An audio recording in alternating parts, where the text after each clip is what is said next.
Hello, everybody. It's Jake Senziano, host Jake and Gino podcast here with my co-host, the multi-family mentor, the coach, chef, the father, six, the best-selling author, the G-Daddy, Gino Barbo. Gino, how's it going? Jake, I'm doing great today. You know why I'm doing great, brother? Hit me. We got a former New Yorker in the house. He feels our pain. We feel his pain. We've been reminiscing about New York. We love it. We hate it. And now he's in Florida. He knows because I'm in Florida. It's the best place on the planet to be. That's how I'm doing, Jake. How you doing, brother? A fellow economic deserter for sure. So without further ado, today's guest is the founder and CEO of Wojo Media, an online marketing agency and visionary behind scaling over 1,000 businesses to six figures and 58 businesses to eight figures. So without further ado, Jason Wojo, welcome to the show. What's up, man? Thanks for having me. Hey, it is our pleasure. We can talk pizza later because I know we can probably get into that and what's going on there. You know, Gino owned a spot and we have our favorites. But, please share with us your background and how you started as an entrepreneur. Yeah. So I was in high school in Newburgh, New York, and I was working at a cafe. I was making $5 an hour. I'm going to make the story a lot shorter. I was working at a cafe. And I had no self-awareness. My boss wound up telling me to go to culinary school because I had no idea what I wanted to do in my life. I had no clue. I wanted to play basketball my entire life. The CIA's right there too. I know, yeah, right there in Poughkeepsie. And I was like, I'll just go there. But like, dude, my parents didn't have money, so I couldn't spend $45,000 a year going to the CIA. So instead, I was playing basketball, and it was a huge thing that I did when I was a kid. And I was probably, I wasn't the best player, but I was ranked like top 100 in the entire Northeast. I was a very good ball player when I was like in middle school. And I did not hit puberty like everybody else did. So I was 4'11" and 73 pounds as a senior in high school. Don't worry, I'll uncover everything. But like everybody in their 10th and 9th grade year decided to grow and hit puberty, and like my ass just did not do it. So it was this weird paradigm where I felt like I was on top of the world. I was getting recruited to play at Dayton, which is like a Division I school. I was going to play there for basketball, and I was just so pumped. They just assumed I was going to grow. They're like, "Hey, man, like we're looking to have you on the team coming once you graduate, 2015, 2016." And I was like, "All right, cool. Like I'm so down, blah blah scholarship." Yeah, that got revoked because I was 70 something pounds. 4'11". If you're driving in the lane against a kid who's 5'8", 5'9", and he's 140, 135, you get bumped once, you're flying. And the ref's not going to call it because they know that you're just skinny and small. So had a lot of bad experiences with that. Wind up not making the team the 11th and 12th grade year because of that. So it was kind of like a weird letdown in my life. So then I wound up going to culinary school. Hated it. Literally just went there to just honestly socialize and just get better with women. That's the only reason why I went to school. So wind up doing that, had fun, party, all that. Guy comes to the school one day and says, hey, he does like a whole conference for the culinary students. He's like, hey, you're going to make $15 an hour. You're going to slave your life away. Like, you have to realize that like this is a long-term thing if you're going to actually have your own restaurant. I was like, okay, well, I guess I'm going to have my restaurant. And then I started hearing about all the small margins that restaurants have. And I was like, bro, no shot. You got to give Gino PTSD right now. Yeah. So then I'm like, all right, I don't want to make $15 an hour for 10 years. And I don't want to make 4% margins on a restaurant. So I'm just going to get out of school as fast as possible. Get out of school. I wind up getting into eBay flipping. I had a bunch of Pokemon cards, started flipping cards on eBay. I was making $200 a week as a college student, which I know that's not a lot to people watching this, but when you're in college, $200 a week, you are the king of the party game because you can get all the beer. So then do that, get out of school. I wind up having 3 jobs because I had to find a way to support myself. I was working at a financial firm, revamping a website. I was doing an assistant work at New York Life Insurance, and I was working part-time at Staples on the weekends. And then on top of that, I was playing college tennis. Did all that. And then one day I was on YouTube. I found Ty Lopez's course for the 997 for the SMMA course. So build your own social media marketing agency. Took that, started pitching local businesses, 7-day trials. I was getting barbershops, local restaurants. I was doing the whole 9 yards, local home service businesses, anything brick and mortar I was doing. And I had about 10 to 12 clients. I was charging $200 a month, really cheap. And from there, I saved money for 2-3 years. And then my dad came to me and was like, hey, are you going to pay us rent? And I was like, fuck you mean? I don't want to pay you rent. We're already in a shitty area. Why would I want to pay you rent? So then I wind up going on Facebook Marketplace, and I went to Orlando, Florida, and I wind up finding a college room in a college house, and it was like $700 a month. I FaceTimed the guy. His name's Steve, and he's still my friend to this very day. FaceTimed him. He's like, okay, like when you want to move? I'm like, tomorrow morning. He's like, bro, I need to do a credit check. I'm like, no, fuck that. So I Venmo him the money. I Venmo it to him while on the call. He's like, I've never had anybody do that. I'm like, dude, it's only $700. I'm not that broke. So then I grab all my shit. I get up at 4 a.m. the next morning, and my parents are like, where are you going? And I'm like, I'm leaving. I'm going to Orlando. They're like, for fucking what? I'm like, oh, I'm living there. So they had no idea this was happening. Put all the shit in the car. 4 a.m. I leave. I get there by midnight the next day. Technically, it's the same day, but you get the point. And then that was it. And then I started my life. I started growing my agency and went balls to the wall. I slept on the floor for about a year to 2 years. I like really had a lot of humility. I know this sounds so weird, but like I had this weird assumption with like, if I just sleep on the floor, then I'm going to feel like I'm below everybody else. And I'm just gonna have to work harder. So I refused to buy a bed frame. One of my biggest things when I was like getting into the entrepreneurship, I was like, hey, if I try to treat myself too soon, I'm gonna get too complacent. So I'm gonna sleep on this shit mattress on the floor, and I'm not gonna buy any clothes. I'm gonna wear white t-shirts from Hanes and bullshit like that. And I just grinded. And now we have, 255 clients. We have a team of 52, and like it went really quick within 5.5, 6 years to where we are now. And that's really like the whole background story. For those of you that don't know, the CIA is the Culinary Institute of America, not the Central Intelligence Agency. Let's get Oh, that man. straight. Good pickup, Gino. I'm just saying, there's like those foodies out there. And let me tell you something. I had my dad who was teaching me. I would never spend 45 G's to have some people teach you shit you're never going to cook in your life, to go get a job for $15 an hour. That's indentured servant. I mean, like you go into any of these high-end restaurants, they get you to externship, to work for free for like 400 hours. You wonder how they do that. I'm surprised they let the guy into the school to tell you the real of it. Well, I guess they get your money first, and then they tell you, hey, you're not going to make any money, right? Yeah, I mean, no one's going to buyer's remorse at college because you usually wire the college money. They're not just going to be like, we're just going to give you money back. And what made you do the social media? What made you go into the agency? Was it low barrier to entry? Did you see the vision of it? Did you like working on the computer? Did you like sleeping on the floor? What was it that attracted you? It was a combination of things. Like number one was, dude, I was just very bad under authority. I was very rebellious. Like even in my high school days, like, I was a part of a sport and like that kept me pretty accountable. But like, dude, I literally said whatever I wanted to say and I did whatever I wanted to do. Like I would curse at teachers if they were saying, hey, like you can't go to the bathroom right now. I'd be like, well, I'm going to the fucking bathroom. And I would just curse at them. Like I was very like, I didn't like authority.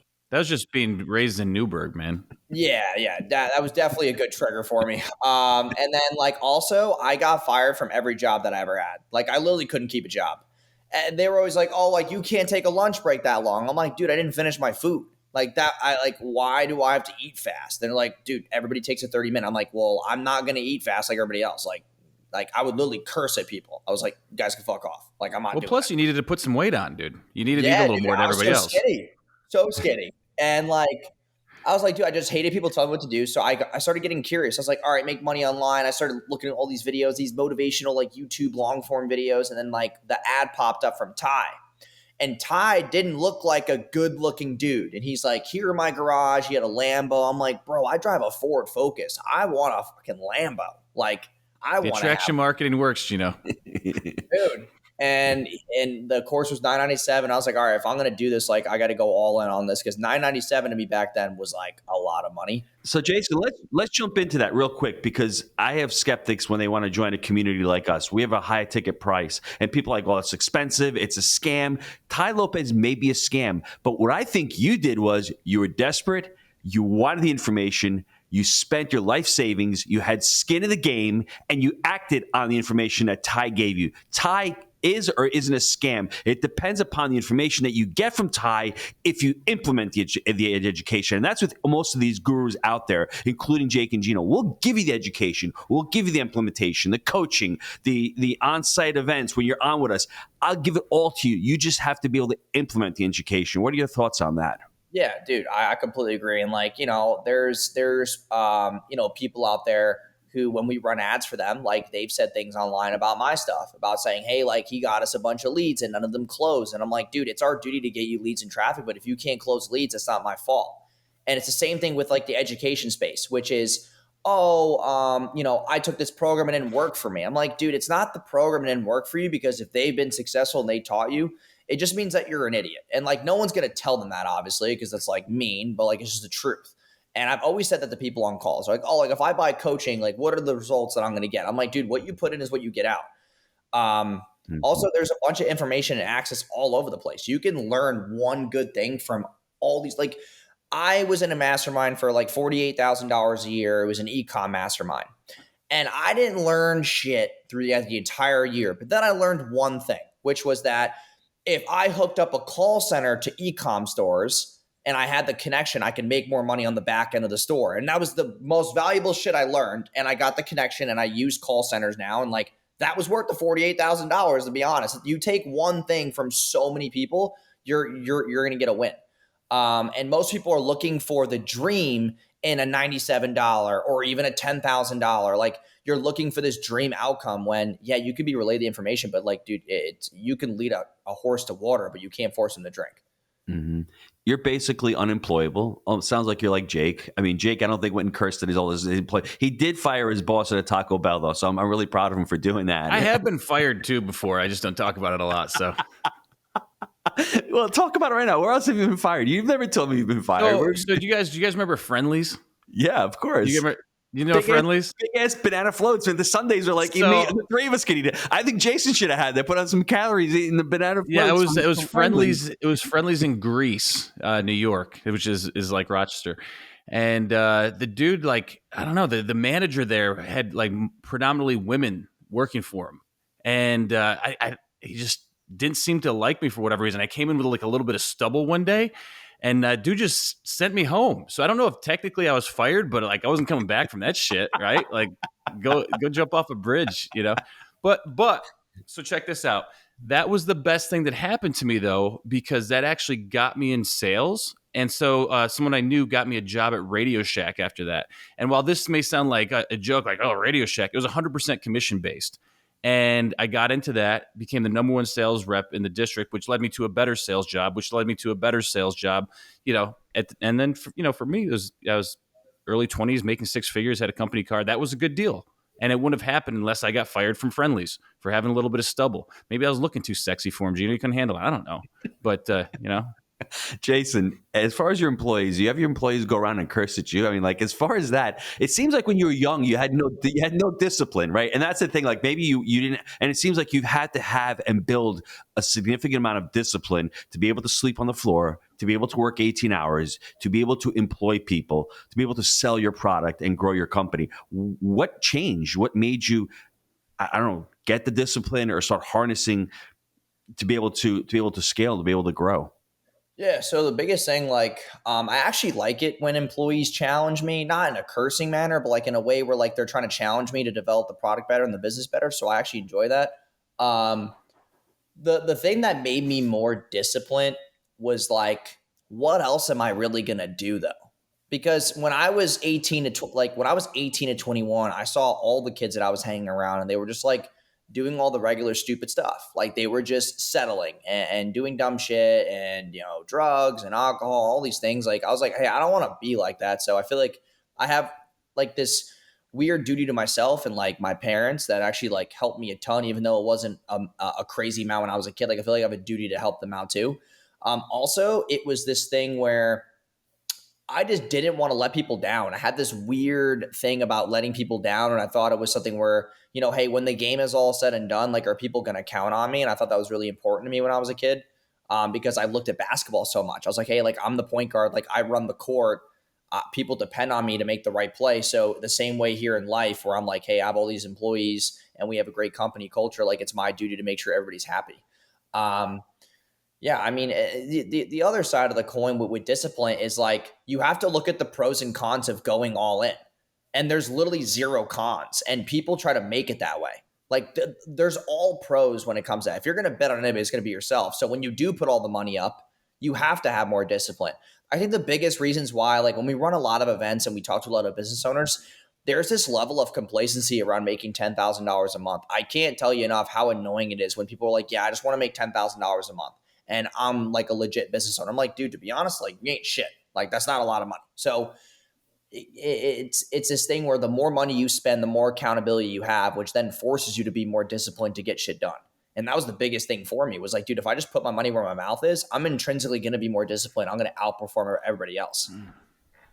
When you started the company in Orlando, you're sleeping on the floor. What did the company look like? What products and services were you offering at the time? So at the time, it was just me. I had no team. I was doing $250 and $300 a month social media management. So I had a Canon camera that I bought at the time, like years ago. Canon cameras were a lot cheaper. I can get one for like $400, $500. And I would go to the business. It was all local service businesses. And I would take pictures and I would just post on Facebook and I would just run ads from their posts, like simple ads, like $10 a day, 15-mile radius ads. And that's what I did. It was social media management. I wasn't running like conversion lead ads on Google and Facebook like we do now. It wasn't conversion. It was just like awareness, local stuff. And that's all we offered. Like I did website builds on Wix. I didn't do any SEO. I didn't do any funnels. I didn't do any like video ads. I wasn't that good with the Canon camera. I just took like pictures. And like as I think a big thing too was, and to go back to your first question was there was such low competition. So like having discipline and looking at all the things around you in the world and looking at all the people who like literally have zero common sense made me realize how small competition actually was. People think, and the world wants you to think, oh, there's 340 million people in the US. There's a shit ton of competition. Yeah, to be quite frank with you, 320 million of those people are absolute idiots. So like there's literally zero competition. And, you know, like, yeah, that's a rude thing to say, but like you just look at the stats, the numbers don't lie. Like the 1%'s the 1% for a reason. Like making 400 grand a year or whatever it is now, I think it's like 550 with inflation, but like that's the 1% income earners. And like, to be honest, after running a business and providing a service, like the only thing you're doing when you're making more money is you're providing value and people are giving you a currency in return. That's all you're doing. But people have money blocks around it because they feel like if they make more money, they're going to be an asshole. Or if they make more money, they're going to like their family's not going to want to hang out with them anymore, or whatever that looks like as far as their identity. And they think that making more money is a identity crisis, and it's not. It's just a value exchange. That's all you're doing. When you started and you had no employees, what was it like? And what was your first hire? I was probably working from 8 a.m. to like a good 9 p.m. And then I would leave the house to go eat dinner. Like I didn't really do much throughout the day. Like I wake up at 6, get Dunkin' Donuts, take a little bit of a walk, listen to music, get ready, brush my teeth, get, clothed, take a shower, 8 a.m. calls all day, either client calls, coaching calls, or fulfillment. And then from there, I mean, my first hire was the thing that I was doing the most, which was building websites. Like I was building Wix websites and I was like, dude, I need a developer on Fiverr or somebody who can help me with this stuff because I was in Wix probably 4 to 6 hours a day. Wow, and that's a lot. Yeah, dude, it was a lot. And then Were they better than you at building websites when you hired them? Well, it wasn't about being better. They saw we used a lot of templates back then. Like, I'm not going to front. It was mostly templates because I didn't have a lot of money to do like custom web development. I didn't understand that charging $5,000 for a website was a thing. I thought that charging $200, $300 for a website was cool because $200 to me at the time was like so much money. And I would go on Fiverr and pay someone $50, take the template, then do that. And I started like getting into the whole margins game. But I was able to make more money. I was able to scale a little bit more. Like I was able to go from $3,000-$4,000 a month to $10,000 a month within a month because I had more time, and time was more valuable to me than just making an extra $50 a project. So that's where I started just delegating out. So it was a developer first. Second was a media buyer. And what is a media buyer? Someone who can actually run the ad. So like I would add them to the Facebook pages and then they would go into the Facebook page and say, all right, cool. You got the new post up. Sick. And then my third hire after that was a graphic designer who took all the photos when I was done, went in Canva and made custom posts and then posted them. So that's how it went. And then like from there, dude, I didn't really do much anymore. I was at like 15, 20K a month. And then I had more time to like go to events and network and find better clients. And like, that's where most of my time and attention went because I had to replace myself very, very quickly. And then as far as the margins go, what was the big part of the margins business? Was it really the media buying? Was it placing ads for people? I mean, people always wanted ads. They still do to this very day. Like they think ads are like the sexiest thing possible, which is true. Like it is. Like I'm not going to front. It is the coolest thing possible. And like, but the problem is that it's not only about your ads. Like if you have a bad offer, then your ads are going to suck. If your landing page sucks, your ads won't really make a difference. And if you're not good on camera, you don't have good tonality, you don't have good ad copy, you don't have good targeting, then like your ads aren't going to get clicks. And then if you don't know your numbers, you're going to spend more money to get a customer than you probably should be. And then you're going to start running into this weird like non-profit churning ecosystem. And those are the four things that I always derive businesses on. It's like the offers, the ecosystem, the ads, and then the KPIs. And those are the four main important parts that I always talk about in my ads and in my sales guys do on their calls. And that leads me to the next hire, which was salespeople, because my ass was on 10 calls a day, taking sales calls and trying to do cold calling how to find a salesperson. So that was like my fourth hire. And that allowed me to free up a lot of time to like do product development and like go on podcasts and make videos and make content. Cause I was so busy that day, like I didn't have time to pull up my phone and make content. It was just like, I was too busy getting texts from a client, getting a login, going in, fixing shit, getting approval, like doing feedback. Like it was all these feedback loops. And, I think though, what that allowed me to do was being able to prove that concept so early made me realize like, how much the world had to offer. I think that was important to keep me going. Like when I was, even making a couple grand a month, like a lot of people don't see that as like validity. And I have a really cool story to like share is I run a lot of events and we do about one a week every single year. We do massive tours where we do one event a week, one event bi-weekly, whatever it looks like. We'll get 100 business owners in a room and we will obviously pitch them, but we give them value for 2 days, a 2-day workshop. It's called Scale Your Ads. And I do a lot of like, where a client who's in that city will come and speak. Okay. Every single client who comes to speak, I actually don't ask the clients that make the most money to come. I ask the clients who went from 0 to 8K a month to come and speak. And there's a reason why I do it. We were in Miami and I had this girl, Abriana, she was an e-com store and we took her from like 0 to like 12K a month. And her third month with us was like 8K and then she made 12K the next month.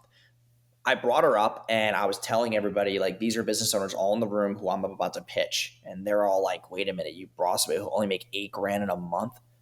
And dude, like, here's the funny part is I was like, hey, like I did this all for a reason because I showed all of you like who here makes 10 grand a month. And like half the room raised their hand. And I'm like, why are you judging her? Like you don't understand the value of a small win. And that's why you're all fucked up. And they were all like, what? And I was like, dude, I did this all on purpose because I knew how you were all going to react. And now that you realize like how bad you look at money, you're going to buy from us even more. And the conversion rate fucking literally doubled because I made them all feel so stupid for undervaluing an extra $8,000 a month. Like it's this thing where the world is looking at Instagram and all this shit and all these videos, Bugattis and women and yachts. Like, dude, you understand how much money you have to make to have a big ass yacht like that? You understand how much money you're going to make to have a Bugatti? Like you guys are so irrelevantly looking at this.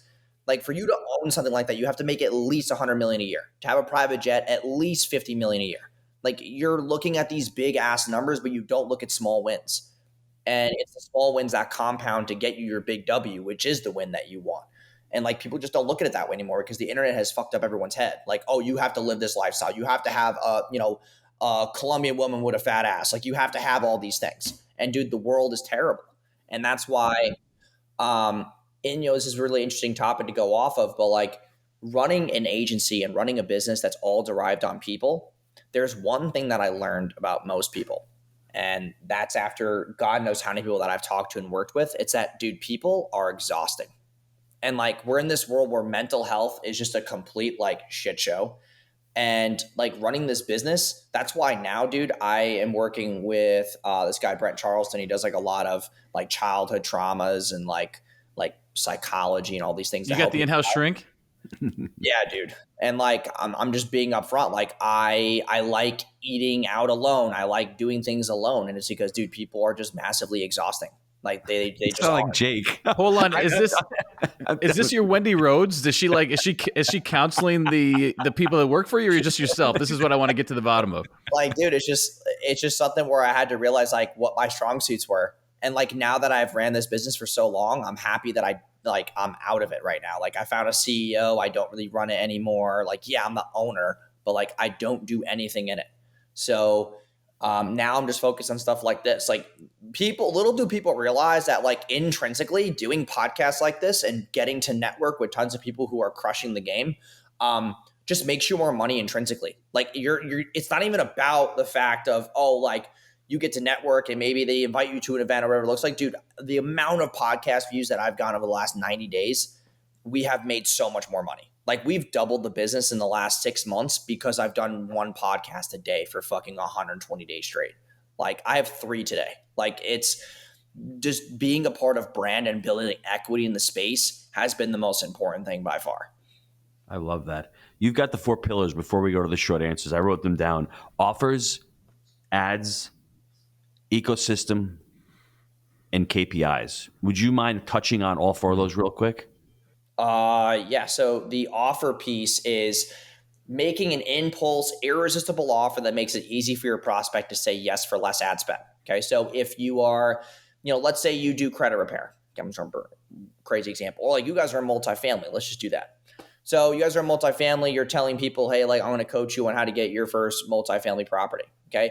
If you said to me 2 things, if we had 2 offers and one was, hey, I'm going to help you understand multifamily 101 and, mentor you during your journey. Boring. But instead, if I said, hey, I'm going to help you close your first multifamily property without using your own money. And if you don't close it in 90 days, I'm going to let you take one from our portfolio completely free. That is a sexier offer. So the way that you speak to the audience makes them impulsively take action. The second piece is like your landing pages, your nurtures. Like when a person clicks your ad or your offer, what happens to them moving forward? Like where are they going to? Are they going to a webinar, a VSL, an opt-in, a low ticket, an event? Like what does it look like for them? And what's the copy? What's the infatuations? What's the storytelling? Like how do I get people to convert at a higher rate? Because if you're spending money on ads and I double your conversion rate, you're getting twice the amount of conversions without raising your ad spend. It's a win. Okay. 3 is the ads, which is, yeah, ads are cool and sexy, but it's the creative omnipresence is what I call it. So like, how do I run a certain creative multiple times around the internet on different platforms and share that data back and forth and actually cut my ad costs? So people for the longest time have been told, oh, Facebook's the god on the internet. No, it's not. Okay. You're looking at it the wrong way because it's unidimensional. If I can run ads on Facebook, Instagram, YouTube, Google, Snapchat, TikTok, and Google Shopping or Google search, you're going to have a higher ROAS because you're able to swarm the prospect around the internet. And that's part of the ecosystem piece. And then you have organic to supplement it. Then the 4th are the KPIs, which are like, what are the numbers in the business that dictate your success? So like, yeah, your cost per clicks and CTRs are important, but what's your cost per lead? How many out of how many 100 leads, who books a call? Out of those book calls, who shows? And out of who shows, who closes? So like, and then what's your lifetime value? What's your average order value? Like what's your average upsell take rate in 30, 60, 90 days to increase lifetime value? Like what are those numbers in the business that dictate success? Most people don't look at that. They just wonder, I spent money on ads today. How much did I make? And that's where they go broke. And it's like, dude, when we spend money on ads, I look at a 90-day LTV. So like on Facebook, I think I spend about $12,000 a day on my own ad account. So when we're spending 12 grand a day, I'm looking at, okay, cool. We're spending about 360 grand a month. Did I make $1 million back within 90 days? If we did, sick. If I make half of it back, I'm cool with that too. And people will tell me, what the hell are you talking about? Okay. We have 6-month commitments. If I spend 500 grand, if I spend $1 million to make 500 grand, technically it's worth 3 million. So why am I mad? And people don't understand lifetime value. I don't care about losing money on the front end. I care about acquiring the customer because the person who pays the most for a customer wins every day of the week, regardless of what you think. I love that. Before we go to the short answers, Jake, CTR is click-through rate, ROAS is return on ad spend, and LTV is lifetime value, for those of you who don't know. I think it's loan to value. Well, for the folks in the multifamily space. All right, let's take a quick time out here from our sponsor. Now, we have had a great run in multifamily, going from 0 units to over 250 million in assets. That's over 2,000 apartment deals that we've been able to purchase through our framework, buy right, manage right, and finance right. Now, Jake and I, we created the Jake and Gino community back in 2015. We launched our first book, Build Our Profits. And since then, our students have closed over 60,000 units. That's over $4 billion in assets they've been able to close over the last 6 years. And that's why this community has been so successful. We call it results-based education, and we pour back into the community everything that we've learned on our journey from 0 to 2,000 units and all our systems and scale that we use on our very own property management and investing companies. Jake, I love that. It's not just education, it's implementation. So what I want you to do, click on that link down below, apply to work with our team, see how we can help you on your journey in multifamily. All right, we are back. Let's talk about the scaling a little bit, because it sounded like you started bringing vendors on to sub some of the work out to in the beginning, and then it was a constant scaling up. I'm sure you went to administrative assistants, and now you're talking about a CEO. And talk about that evolution, because I think that's where so many people get stuck, especially early on in their entrepreneurial venture. Talk about the scale component a little bit more in depth, and maybe like a best takeaway. So biggest thing is when you are scaling, you have to go from a solopreneur to a leader. And most people do not have that ability to be a leader in their business because they just have this massive ego around the fact that they can do everything the best. So that's number one. Number two, like the thing that I learned or biggest takeaway is that if someone can do something 80% as well as I can, then I'm fine with it. Mm-hmm. I think in my experience, people typically do things 120% better than I did, and so we not only do we get a lot better, I get more time back for myself. Well, especially if they're editing the podcast and doing things that are soul sucking to you. I mean, some of those things we started out early. I mean, I don't know of anything that I did better than anyone else that we've hired at this point. Bookkeeping, you're a great bookkeeper, brother. I remember that. I'm a great I'm still trying to find my superpower. So. Anything that you've read, anything that you've listened to in the last 3 to 6 months that has added value to your life that you want to share with the folks? 3 to 6 months. Come on, you're reading the Elon Musk book, man. That thing's amazing. I mean, the thing I'll say, dude, is like the biggest thing I learned the last 3 to 6 months is like stop, because I'm in a different age group than you guys. But a big thing with me right now, I'm 25, like, dude. Yeah. Like a big thing with me over the last 3 to 6 months is like stop falling into the trap of what everybody else thinks you have to be doing. So like there's a difference between men and women. Okay. Men have a financial clock and women have a biological clock. So it's like, okay, how fast can I find my man, have kids, have a family? For men, it's I need to make as much money as possible fast because I'm not worth shit and I need to know my value in the marketplace. So the way I look at that and to go back to your question is, like right now, I'm being told by my family, my friends that I need to find a wife and I need to settle down. I need to do all this shit, or I need to have grandkids because my mom's getting older. Like I'm coming to that point where, like I was saying before, dude, people are exhausting and I'm just going to do whatever the fuck I want to do. And that was the biggest thing, dude. And that you can scale out a family, dude. It's the same thing. Don't be afraid. No, I'm serious. Like, yeah, I mean, I'm not scared to have a family. I'm just scared to try to rush and have it with the wrong person just because I might meet someone who I think is substantial, right? But then like maybe I could have waited a little bit longer and found the right person and just had more patience about it.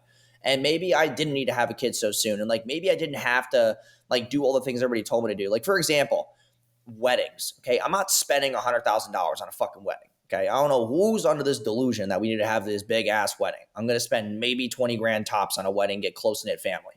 My parents are like, oh, you better have a big wedding. There better be fucking swans flying. You better have a nice beach view, all this crap. I'm like, bro, no shot. Dude, just stop. All right. When you do get married or you propose, that shit ain't up to you anymore, my friend. If she wants a big wedding and you're head over heels, you're gonna pony up the bucks. And if you're spending $360,000 on marketing, you can have a fucking baller ass wedding. Stop being a pussy. I mean, come on. But it's like an 8-hour event. Like, god damn, man. Like, well, let me tell you something, Jason. Hold on. Before, and this is a great segue. You said you're having a birthday party coming up, right? Yeah, July 26th and 27th. How much you spend on the birthday party? So that's an event. So like we have a wedding is an event, dude. The wedding is an event. We're gonna have 800 people. We can run ads to the wedding too and really crank it up, man. I mean, dude, the room's like 80,000 a day, so it's a pretty big room. But like, dude, a wedding, like I just don't see it. And dude, maybe I am naive. Get some Papa John's. Right. Jason, I'm going to mentor you on this one real quick. And I thought the same way. Listen, I'm Italian. I married an Irish Catholic. She had a big family. They didn't give us any money. The envelopes were real empty. I got lint in those envelopes. At least the Italians helped me pay for part of The the wedding. Ginzo's paid for it, huh, Gino? It's part of it. I had over 300 people. And I'm going to say one thing right now. I've been married 25 years. And I still remember that day. I did the tango. I did the waltz. My father was there. And I remember how proud he was. And the day is not just for you. I think it's for your collective family. And it's something I think if you marry the right person, you'll treasure that day for the rest of your lives. My kids have the tape on VCR. We've been watching. We put it on DVD. It truly is an amazing and an astounding day. Now, do you have to spend $100,000? I don't know. But I don't think 100 grand's getting you much these days. I don't even know. Yeah, I mean, dude, my friend just had a wedding. A good cocktail hour is the key to it too. Like nice dude, music. I'll get bartenders and stuff. I don't mind doing that, but like I see the ticket prices that these venues charge, and I'm like, damn. But so like, what else was I gonna say about that? Is like I've come to this like point in my life where I kind of just want to like see the world. Like I haven't even seen the world yet. I want to travel and like do those things. Like I've always wanted to go to the Vatican. It's a big thing that I've always wanted to do, and I want to go to They have like a whole wait a minute. What are we talking about here? Is this a money thing or a time issue? What are we talking about? No. So like, well, what do you mean a money or time issue? Well, you're like, I got these things I want to do. I'm like, is it money or is it time? What are you worried about? It's definitely time. Yeah. I could go tomorrow, but I'm still transitioning Casey into CEO. Yeah. Like I just can't leave for that long right now.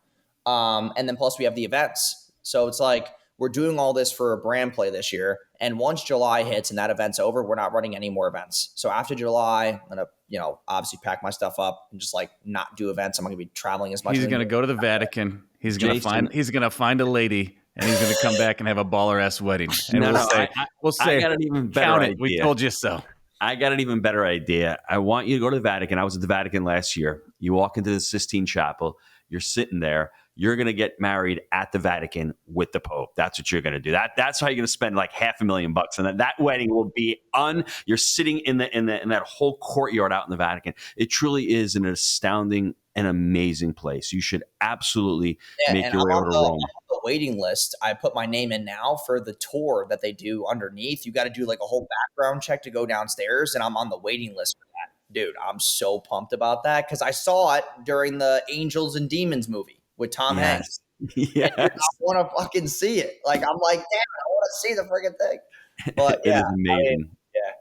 All right. So give us a little bit more. We got to run here. Tell us a little bit more about the event before we start to wrap this up. Yeah. So July 26th and 27th, we're going to have it in Miami. It's going to be a whole 2-day workshop. We're going to get about 700 to 800 business owners in a room.